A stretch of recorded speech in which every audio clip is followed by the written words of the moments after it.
on a little journey about IVF. And she knows a lot more because I have to Google what IVF stands for every time. So without further ado, I'm going to introduce my wife, Cassidy. Welcome. Thank you. It's so good to be here.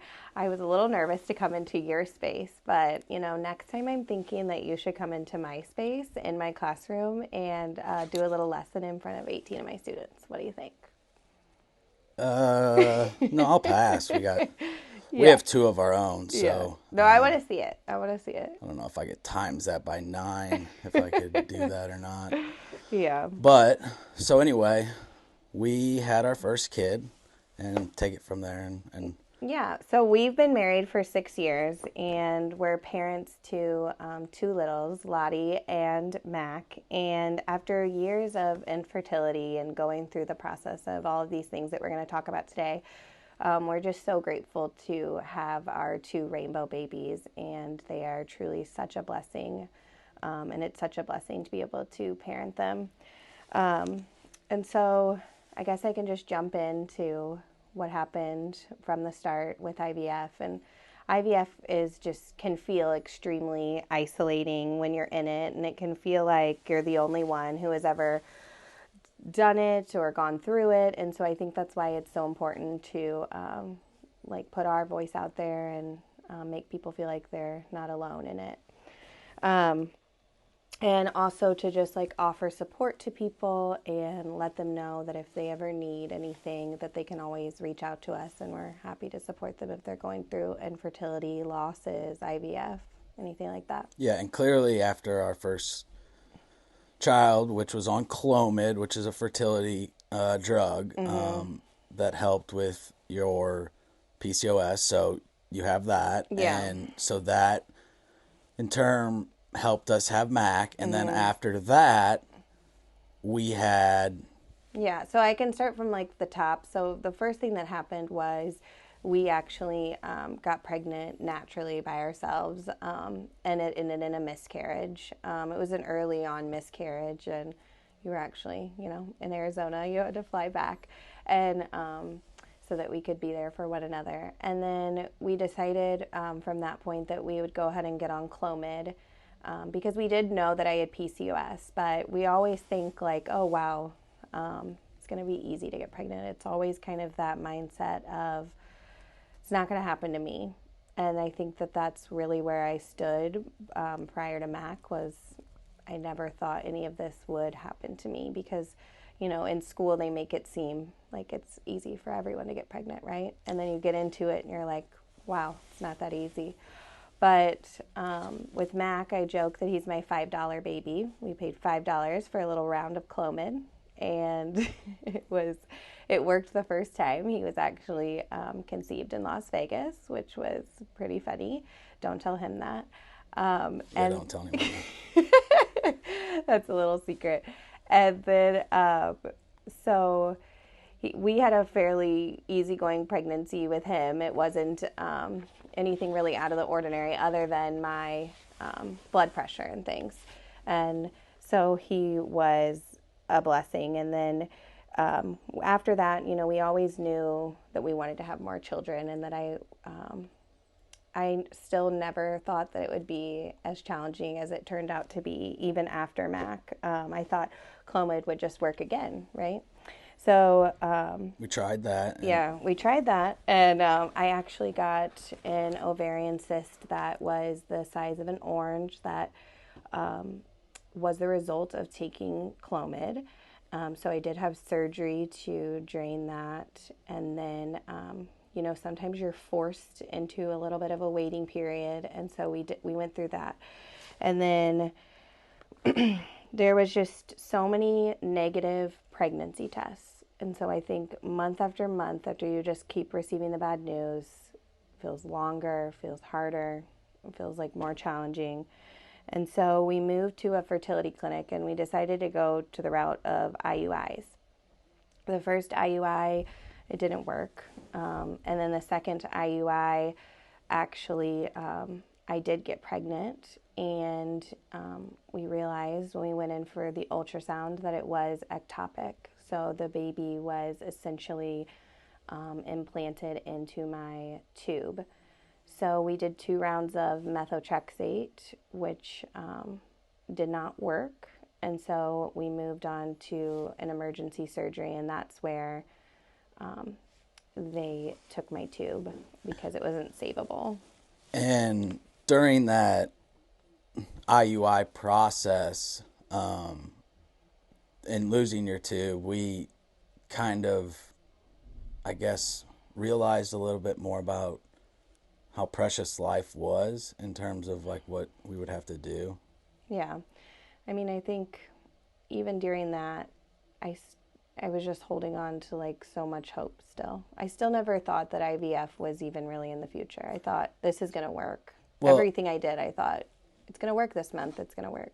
and with the IUI, like when we got those positive pregnant tests and your numbers kept going up and it was all looking good, and then that shock of us sitting there going, like looking inside the bucket and there was nothing there on the ultrasound, remember? Yeah. Yeah, That's there was pretty, nothing in the uterus, right? Yeah, it was in the tube. That was really hard. yeah. And then obviously they had to take out your tube and you had to be put on that drug, and it was tough to watch. So Yeah. after all that, Yeah, we were forced into a 3-month break, yeah. which I think was good. You know, sometimes I think those breaks, whether they're forced or chosen, are sometimes good when it's just mentally draining to go through all of these things, and emotionally, financially, physically. You truly go through so much when you're in the process of all of this. So, So then we moved on yeah, to, after that 3-month break, we decided, okay, well, you know, now that I'm down a tube, I only have one tube. And we did learn in the surgery that that tube was very twisted. So it was probably going to be very unlikely to even get pregnant on Clomid or Letrozole. And so we did an IVF consultation with STL Fertility, and they are so amazing. They make you feel right at home when you're talking with the doctors, and they had a really solid plan in place. But I left that consultation and I was still terrified, mostly, you know, just about like the physical toll that it will take on my body, the emotional toll. And then also financially, I was, you know, you meet with a financial person during that first consultation, and it's kind of shocking how much it's going to take a toll financially. And so I think that I was still very hesitant to move forward. yeah, because the insurance basically just says fuck you, and they're Yeah, not covering any part or aspect right. of that. So yeah, you're all on your, or we're on our own in terms of the care. So It's very overwhelming just to hear the number. yeah. It's very overwhelming at the beginning. And so then what we did was we took that little break, and I decided, okay, we're going to jump into it. We're going to do it. No matter what, like how we get it, we're going to do it. You know, you and I like looked through the process of like, what does it look like to get a loan if we needed a loan to take out this money? What does it look like if we, you know, just move forward and pay cash or whatever, but we figured it out financially, right? And so then I felt a little more comfortable. So I said, okay, we're ready to do it. And even just saying like we're ready, I felt a little bit of a relief, right? Like I was like, okay, we're doing it. Yeah. It made me feel better. And then we went in and I started birth control. And I think that's just like a little bit of a turn of events. Like it was just very hard for me every night to take that birth control because I was just thinking to myself, this isn't, you know, now I'm preventing a pregnancy, you know, no matter what, like it is helping my cycle get on track and get regulated for IVF. But it was just funny because now I'm taking birth control, and it was just hard for me every night to take that birth control. So it started with that, and then after that round of birth control, the cycle was basically, Yeah, so then you go in and there's so many ultrasounds, you know, you have your baseline. And then at that baseline, we actually noticed that I did have another cyst in my ovary. And so I think there's just so many ups and downs, because even then at the baseline, we weren't sure if we were going to be able to move on with the medication to stimulate my ovaries to produce, those mature follicles. And so you're just constantly going through those ups and downs throughout the entire cycle, and it really weighs on you mentally. And so we took the weekend, and we were very hopeful that that cyst would shrink, so that come Monday we were able to start those stimulation medications. And we went back in on Monday, and the cyst had shrunk enough so that I could start those medications. And so we went to go pick up all of the shots, and there goes another, few $1,000s to Walgreens. And I remember thinking, like, oh my goodness, we just gave $6,000 to Walgreens, but I did get $60 back to go spend. Yeah. I was like, that's a pretty good coupon, right? No, but that was just something little. But we when we did do those first few shots, you helped me, and it's such a learning curve. I remember saying to my friends, like, I'm not a nurse. I don't know how to pull medication up from a vial.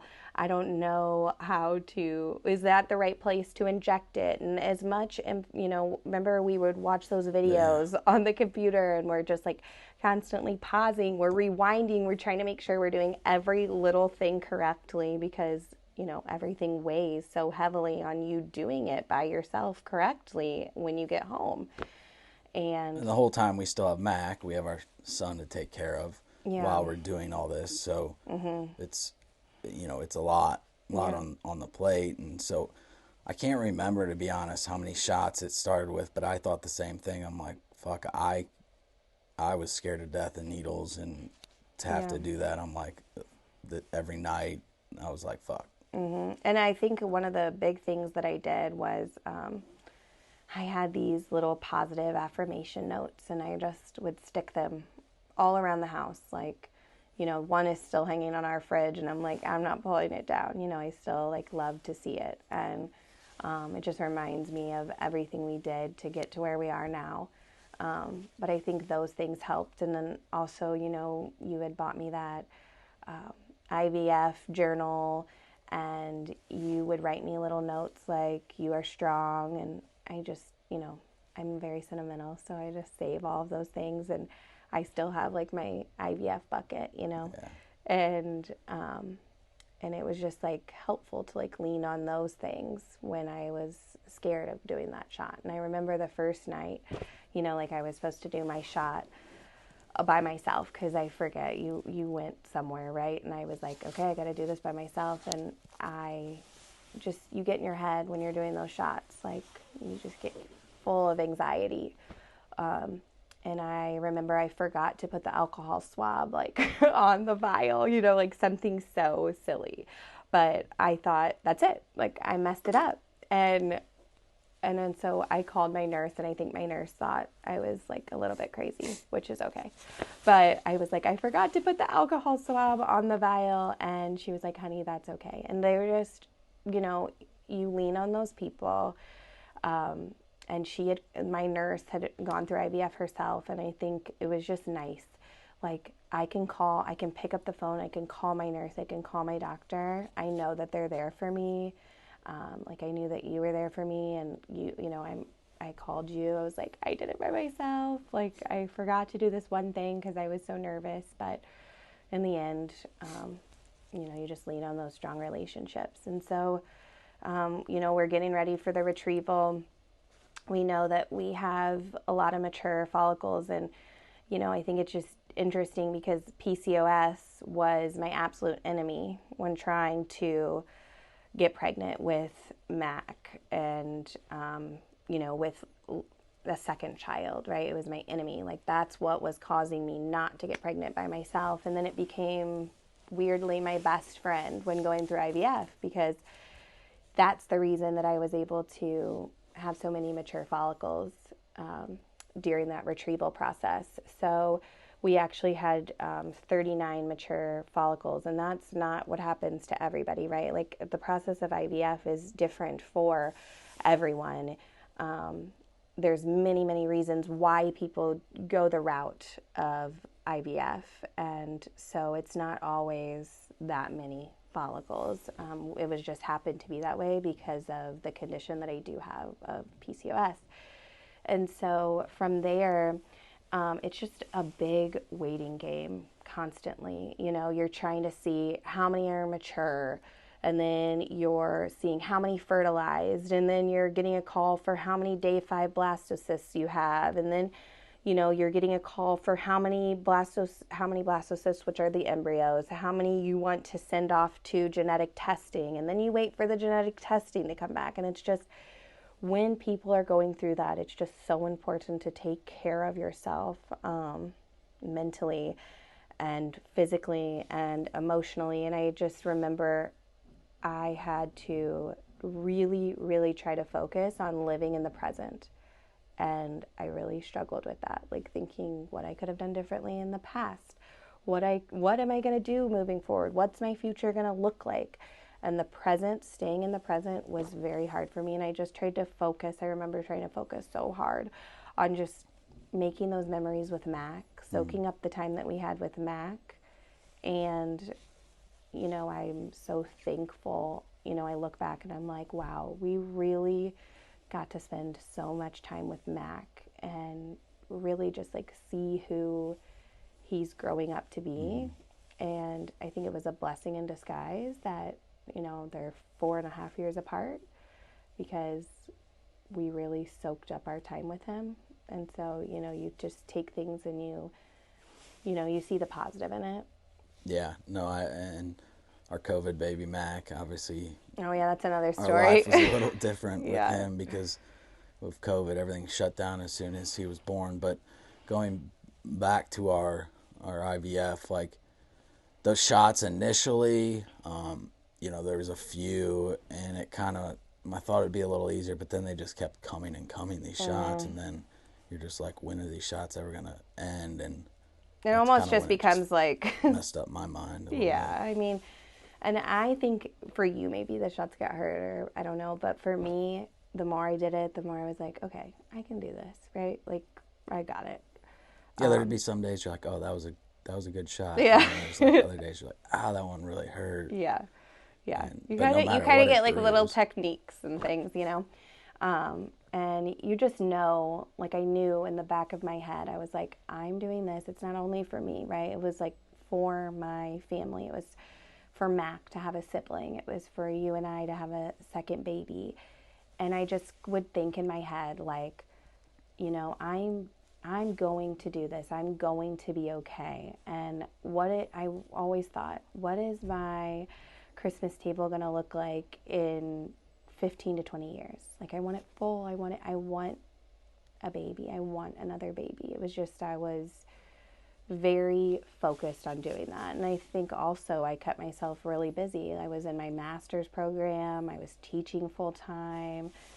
You know, I was a mom. I was trying to be a wife at the same time. Like, there was a lot more going on than just IVF. And so maybe that was helpful too. I don't know. Yeah, it consumed, obviously, quite a bit of our life. Like, even the times we, like, talked on the last episode about when we were at Hollywood Casino Amphitheater before that country concert, and we gave you the shot in the back of the car. Yeah, you just do what you got to do. Yeah. You know, like we were like, we're still living, and you know, I'll just take this vial and this syringe with me, and we're just gonna keep pushing forward. Yeah, I remember convincing you to go, and yeah, and I don't think I were. really wanted to No, go. yeah, I don't think you really wanted to go with blue and yellow Yeah. bruises all over each butt cheek. Yeah, that wasn't fun. So, and that's what got to me. But so, as we progressed, we were, you know, you go through all those tests. We have all these, you know, embryos, blah blah blah, all that. Yeah, big language. Yeah, and I think that one of the other challenging things was after that retrieval and after those 39 mature eggs, I really was having some very intense symptoms of ovarian hyperstimulation syndrome. And the doctors knew, right? I was watched very closely. And it was mild enough to handle at home, but it was incredibly uncomfortable. I just remember my stomach was so very swollen, um, and how uncomfortable I was. And I remember telling my boss, like, hey, I'm not going to be dressed, like nicely for a little while. Like, I got to wear my sweatpants, like I'm having some severe, like, stomach bloating and pain and things. And so, Yeah, it was like an inflated balloon. Like yeah, it was, you pushed on. It was it like wasn't crazy. great. It was Yeah. just a bunch of gas. No, it's actually the It's fluid, in the yeah. ovaries, It's what, but that's for another time to talk science. But so after that, just like, like I said, everything feels like a weight. It's just draining the phone calls, you're waiting by your phone to see the nurse. Oh, the nurse is calling. I got to answer this. I got to see like how many day 5 blastocysts we have, all of that.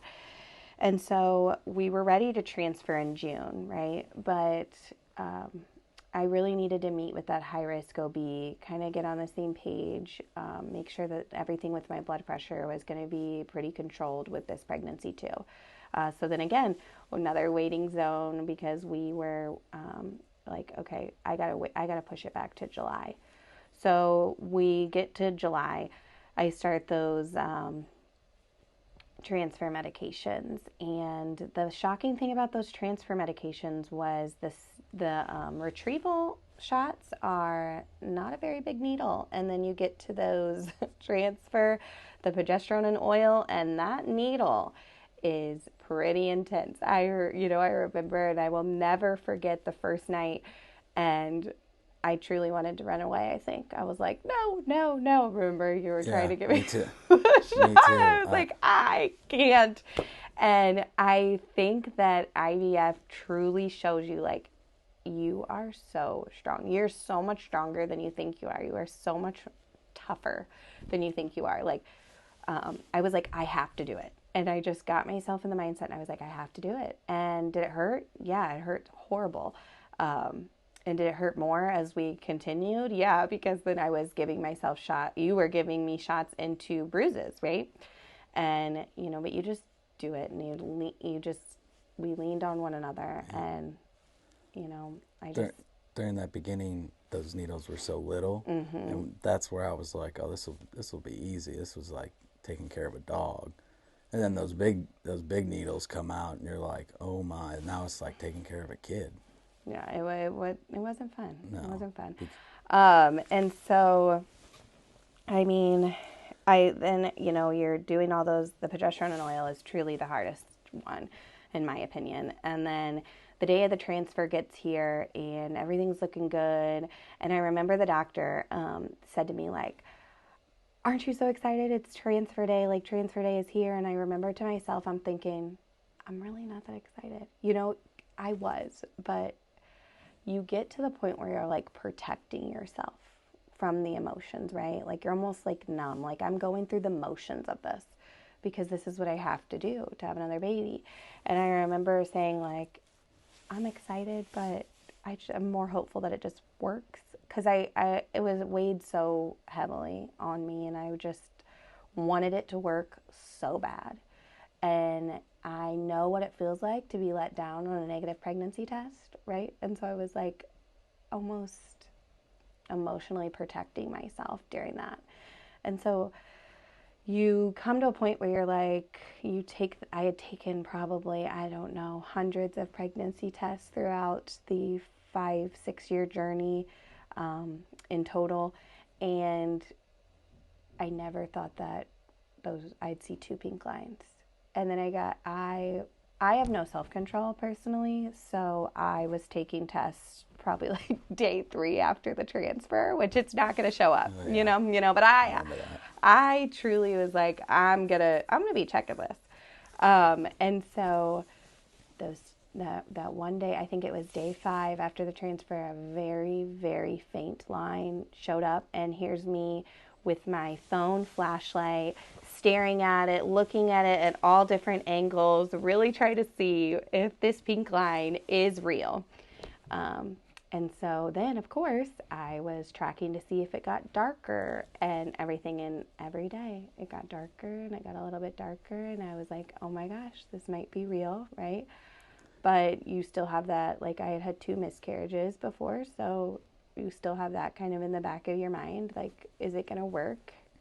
There's so much work leading up to that point that if it didn't work, you're like, I mean, which it doesn't for everybody. And thank God we were blessed enough that it worked. But it is like you're numb, like you're emotionless. Kind of. Yeah, you kind of are setting yourself up almost to be disappointed because I don't know, you as a human being, I think we just want to protect ourselves from feeling all those feelings, and I think that that's kind of the point that I got. I was just like, how am I going to protect myself if it is negative again? And so it wasn't. And so I was so excited, so proud, but I think that I was fearful the entire pregnancy until I held her in my arms.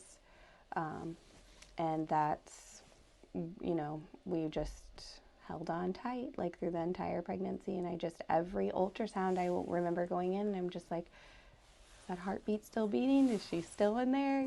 Like I could have had an ultrasound every day because I just wanted to check, like, how's she doing in there, Between your OB/GYN and your high risk, if you had about, once a week, you had an ultrasound. Well, at the end, yeah. And not then, at the beginning, Yeah. And then even, I think at one point, there's that sneak a peek where you can go and... I did do that one time because I have, once again, going back to the, zero self-control in that area.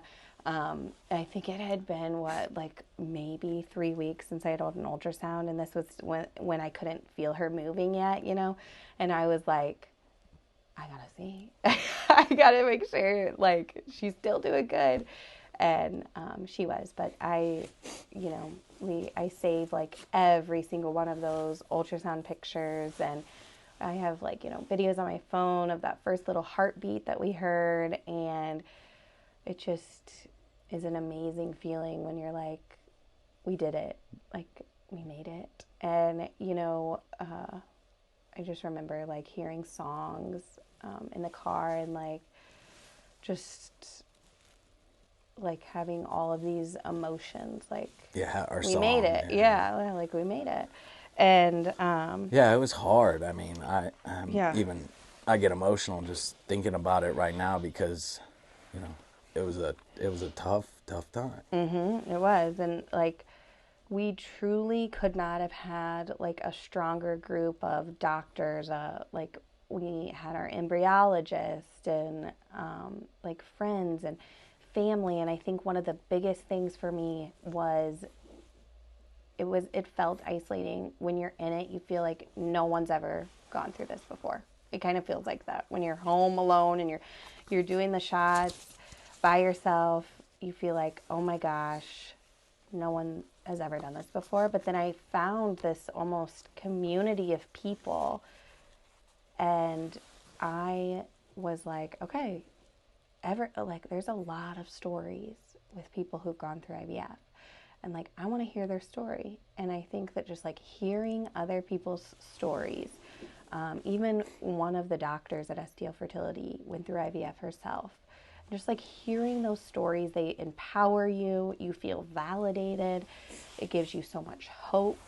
And I think that that's so important. And I hope to be that person for people who are also going through this journey. And, I always joke, I'm like, and there she was. We have our $5 baby and we got our $30,000 baby, like we have them both. And the journey to both of them was very unique.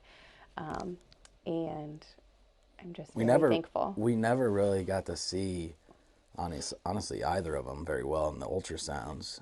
They love to cover their face, right? Yeah. And then like Lottie, so that didn't help throughout the IVF process because we never really got even a good picture of her. The whole time I'm like, is she even real? Like you're just you're in this like state of like euphoria almost, like Yeah. you don't know. And then she came out, and I'm like, holy, And it's I like, holy remember, like, crap. they pull down, because I had a C-section, right? They pull down the blue shade, and it's the clear.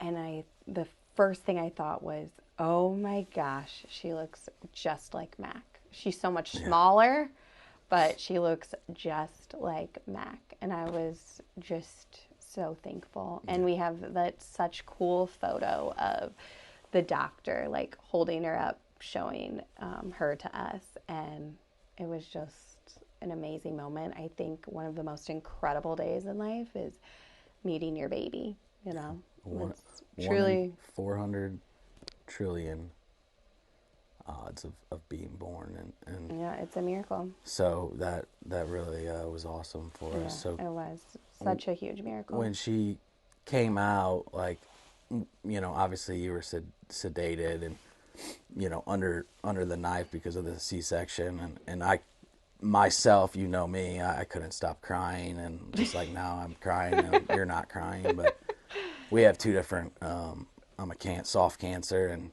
you're a Leo Lion, as we say. So we got our personalities sometimes clash, but I think that's kind of what got us through in a way, because Yeah. we were together and we were like, hey, this is what we're gonna do, and we even said if it doesn't work, we'll just do it again. Yeah, and sometimes, like, when you're emotional, I'm holding it together, and then when I'm emotional, you're holding it together. I think it kind of works. Yeah, It's kind it of a does good work. little Yeah. system we got going on here.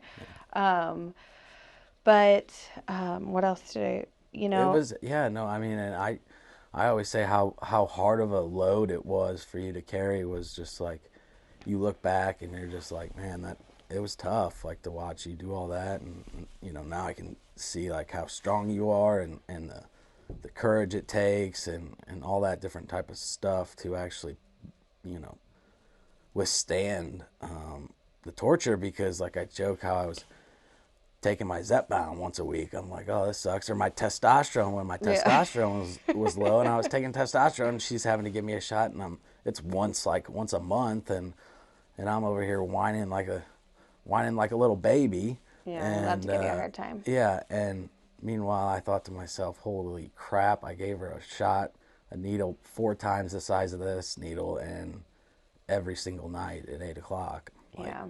Yeah. here's dinner. And I mean, we couldn't do stuff because, like, Yeah. our schedule was, We're pretty tied to yeah, it was, might as those well have shots. been pregnant before. Yeah. It was, I know. And I always joke, like, when I got to the end of, the pregnancy with Lottie, I was like, I feel like I have been pregnant for a couple years now. It was just like the whole process of, like, you just treated your body as it was pregnant. So I felt like I had been pregnant for so long. I had just been waiting. We had been waiting for her for so long. yeah. And so I think that we really did grow, like, a deeper appreciation for one another. There was some very, like, low, hard moments, of course. It's, like, inevitable. But at the end, when I look back at it, I'm just like, that grew us, that grew our family, that grew huge relationships for me, with friends, and just other people. And I feel like now I can be that person for other people that are going through IVF, and I think that's huge. Like, we all have a story, we all have something to share, we can all be there for one another. It's just quite the community around infertility, IVF, and losing babies. Like, women, like, I think it's being talked about more, and I think that's so important. I don't remember, like, back then, like, ever hearing about it, like when my mom went through pregnancies, or my grandmother, they were saying, like, we didn't really hear about it. And I feel like women now are just more open to talking about it. Not everybody, but a lot of women. And I think that that's what's important. We've got to come together and be there for one another and share our story, because it makes people feel like they aren't alone, and it's a less isolating experience for people. I think also what it is it's the stats of infertility. I think it's 1 in 4 Couples yeah, 1 in 4 struggle, couples. right? And And I think, what, don't quote me on this, but I do think it went to 1 in 3, just recently. Yeah, and I had to rule myself out too, like in terms of getting, my semen checked because that's part of the process. Like, and so I joked that, the dad side of it, like, there was really not a whole lot I could do to reach out to anybody Yeah. about IVF. And I joked the one time that I told you I had to take my my boys into the office, and nobody wanted to take it. And the receptionist was like, I think "Nah, I'm STL okay." fertility is better about Yeah, that. yeah, yeah. They're a little more used to They it. were, This yeah, was a lab, just a general lab. Yeah. yeah. And then I got to, the day of the, what is it, the transfer where the egg, I actually had to go into the facility Yeah. and sit on like a couch from the 1980s and Yeah. relieve myself. I'm not quite sure I And have too much sympathy for it, yeah, no, honey, she didn't have much sympathy because I got to relieve myself and Yeah. put the cup through the window. Yeah. I was This like, you little know what? door. If there's an easy part to this, I think it's that. Yeah, I wrote. But I know it was a little bit challenging for you too. Yeah, I wrote. I Just the don't whole want your thing. job on the little canister and sent it through the window. Wow, I hope you didn't do that. Yeah. You've never told me that before. No, some of the pages of those magazines were stuck together, and I was like, no, Oh, okay. I'm just kidding. Yeah. I'm just kidding. But no, I mean that's part of the journey. Like you have to get. I think what it did, it made us comfortable with uncomfortable situations because that kind of, I think, when I look back, IVF probably sparked, stuff to the point where now look at us, we're here talking about it. And I mean, I probably wouldn't have thought we would have even got through IVF, much less be here now on our Yeah. podcast I know. in a way talking about it. I joke like, I know this is a little cliche, like everything happens for a reason, but truly, like I had challenges when I was younger, and I had this challenge too of IVF, and I just think I'm sitting here today, and if I hadn't gone through all of those things, I truly wouldn't be the person that I am. And so it does shape you into who you are. It's a very trying, challenging time, but it makes you so much stronger. And you just realize, wow, like I can do this. I can do hard things. And, I think that's what the little note says that's still hanging on our fridge. It says, like, I am resilient. And it just, it And does. you're worth every shot. I think. Yeah, One of the yeah. ones, yeah. You're worth every Yeah. shot. I had lots of little notes hanging around. Yeah. It was looking back on it, I wouldn't change it for the world. And I think, the strength and resilience of you doing it and having the courage to then talk about it and bring it out to people, because it's, like I said, people are going through this now, which actually, even being at STL Fertility, we even knew people that were there. Yeah, there was At the times same that I time. saw people like in the waiting room, and I'm like, oh my gosh, like I can't believe like it just so many people go through it and you don't quite realize. And I do remember like walking through the grocery store after my ectopic actually, and thinking to myself, no one knows that I just lost like another pregnancy. No one knows, right? Like I think it's important that we're always aware that we don't know what people are going through. We don't know the challenges and everything that people are living through. And just be kind. Like, I just remember walking through the grocery store and thinking that to myself. Yeah, but I mean, the be kind part is, I think what you have a shirt that says, what does it say on it? Something always. Oh, who knows? I have so many Always teacher be shirts. kind. Yeah. Yeah. You're trying to instill that in students too, right? Yeah. Yeah. I won't be taking you up on that Yeah. class substitution job any day soon. Yeah, no, I want to see it. I No. want to see it. Yeah. So anyway, just like if I had advice to someone who's going through it or thinking about going through it or anything, is that you're truly stronger than you think. You can do it. It's worth it in the end, like it's so worth it. I look every day at our children and I think, I'm so proud of myself. I'm proud of you. I'm proud of them. proud of all of us as a family for having the courage to do this and to grow our family. And I think also, just like, if you are going through it, the process can feel so isolating, but please reach out to someone. Listen to other people's stories. It gives you hope. It validates your feelings. And give yourself lots of grace going through it. I remember people having comments to us, such as like, just get drunk and like you'll get pregnant, or just go on vacation and you'll get pregnant, right? And I wanted it, and I got to the point where, I kind of like stood up for myself. I was like, no, like, you don't get it. This is science, like this might have been easy for you, right? But this is like a little bit of a science thing It's going low, on. yeah, it's low on the Yeah. pull. It's kind of like when we say, like, the people that complain about babies crying on an airplane. Yeah. Not to I don't love sidetrack, that. yeah, Yeah. that's the most immature thing that you can do. And there was that flight attendant one time Yeah. on a plane in front of us, and was just irate about these babies screaming. And I think the flight attendant said, "Sounds like a bunch of like squealing Goat. pig Are you or talking about goat, goats? baby goats, a bunch of baby Yeah. goats." Yeah. And you're just like, man, that's just Well, yeah, and I think it's important to just always know, like, you don't know, like, how someone else is feeling, or, you might not have the experience in life yet. And I think about that a lot. Like, so it's hard to empathize or really know what it's like until you go through something yourself, you know? And so that's what I always think is important to keep at the forefront of your mind. yeah. I think people aren't. They're not.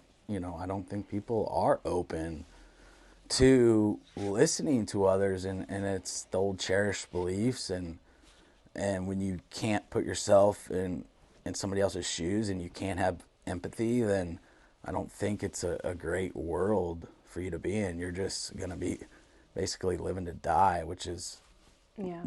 now I every single day we wake up and we're like, we know how precious life is. Yeah, I think there's been a lot of work surrounding that, not just IVF, but just everything in life, and just gathering more experiences that has led to those kinds of thoughts.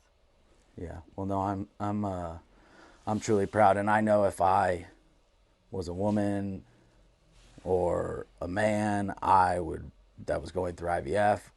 You have two incredible resources right here, Yeah. and I wish I could have had someone like this that was on a Mm-hmm. podcast Yeah. that would put themselves out here and say, "Hey, we're resources that you could reach out to." And I know you've already impacted people that are going through IVF, or thinking about going through IVF, or struggling with infertility, and like you say, like, just keep going, right? Yeah, and I think there's just such huge power in community, and I just wish and hope that if someone is struggling, that they find someone to reach out to, and I'm happy to be that person, to be a listener, to tell you my story. To, I remember, like, one of our neighbors, she saw my post about, like, hey, we're starting IVF, and she reached out and she was like, I did it, like, talk to me. And that's just so powerful.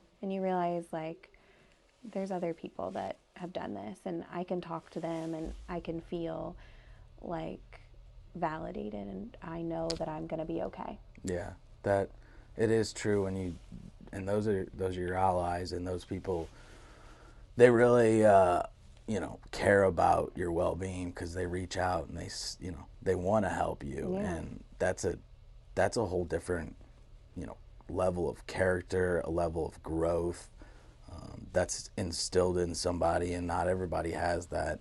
Yeah. I'm very thankful. Yeah, no, I I'm proud, and going forward, like I said, anybody reach out to us, and we will gladly. I'm starting. If you know anybody, IVF dads, I have a Facebook group. Yeah, I love for, this. For any dads. Yeah, because dads need support too, right? Yeah, They're the ones who are supporting their partner. yeah. We don't carry the hard part like you do, but you carry the emotional toll of it. You just don't necessarily carry the baby and and all the pain, but you got to be there, and you got to be strong, and you got to, you know, even though I think I held back a lot of tears during that process and let a lot of tears go. I think it's good to cry, and it's good to stop, you know, the external validation, and stop caring what other people think. Like if you have to go the route of IVF, like to create a family, and you want a family, then fucking do it, because no one's gonna care when you're dead. Yeah, and look at us. Yeah, it's worth it. So, very thankful. Any final words, my love? Just, you know, if you're going through it, just give yourself grace, and remember that there's people there for you, and you're not alone, and that I know it's tough, but so are you. That's awesome. All right. Well, thanks for joining us on this journey, and please reach out to us if anybody has any questions, comments, concerns about IVF. We are here. We'll always be here, and we'll always be open ears for anyone and everyone. Yes, absolutely. And I will make sure that I record Blake teaching a first grade lesson for everyone to see. Oh, all right. We're out of here. Bye.